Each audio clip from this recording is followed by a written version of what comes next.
ناظرین، ہمارے پیارے مذہب اسلام میں باپ کو بڑا رتبہ حاصل ہے، جبکہ احادیث مبارکہ میں باپ کی ناراضگی کو اللہ تعالیٰ کی ناراضگی اور باپ کی خوشنودی کو رب تعالیٰ کی خوشنودی قرار دیا گیا ہے۔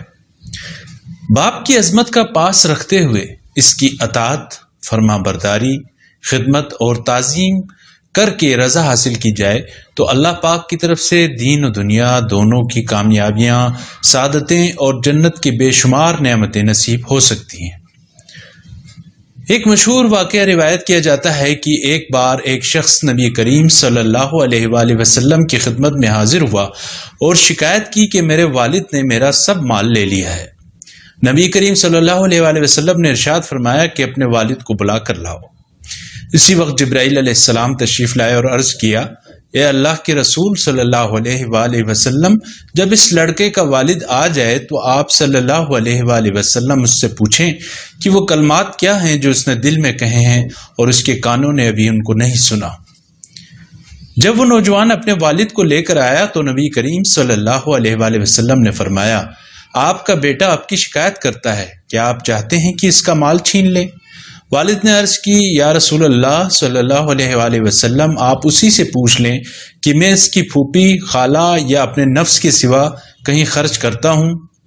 نبی کریم صلی اللہ علیہ وآلہ وسلم نے فرمایا کہ پس حقیقت معلوم ہو گئی۔ اس کے بعد آپ صلی اللہ علیہ وآلہ وسلم نے اس کے والد سے دریافت فرمایا، وہ کلمات کیا ہیں جو تم نے دل میں کہے اور تمہارے کانوں نے بھی ان کو نہیں سنا؟ اس شخص نے عرض کی، یا رسول اللہ صلی اللہ علیہ وآلہ وسلم، جو بات کانوں نے بھی نہیں سنی اس کی اطلاع آپ صلی اللہ علیہ وآلہ وسلم کو ہو گئی۔ پھر اس نے کہا، میں نے چند اشعار دل میں پڑھے تھے۔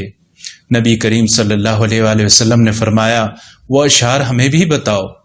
اس صحابی نے عرض کیا، میں نے دل میں یہ کہا تھا، میں نے تجھے بچپن میں غذا دی اور جوان ہونے کے بعد تمہاری ہر ذمہ داری اٹھائی، تمہارا سب کچھ میری کمائی تھا۔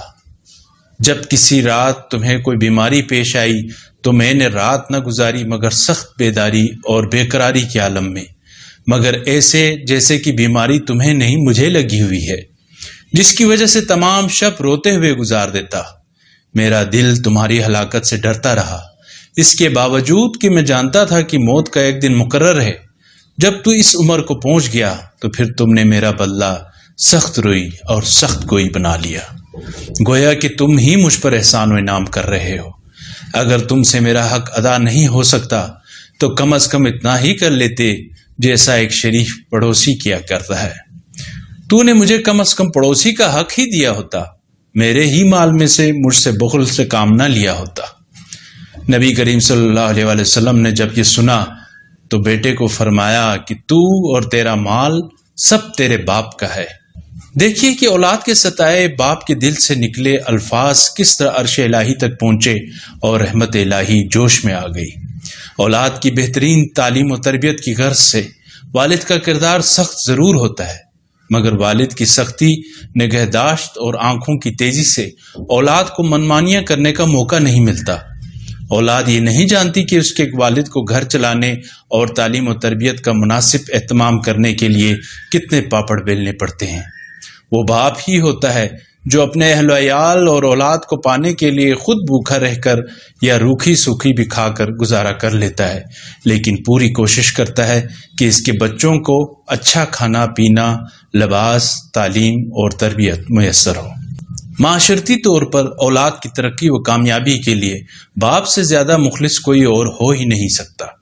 اس لیے اس وقت سے ڈرنا چاہیے کہ کوئی بھی بات والد کا دل نہ دکھا دے اور عرش الہی ہل جائے اور خدا کا قہر نازل ہو۔ اگر اللہ راضی نہ ہوا تو حضرت نوح جیسی ہستی کے بیٹے کو بھی نجات نہیں مل سکتی۔ یاد رکھو، جتنا مرضی بڑے بن جاؤ، اپنے باپ سے بڑے نہیں بن سکتے، اور باپ کی نافرمانی براہ راست خدا کی نافرمانی کے مترادف ہے۔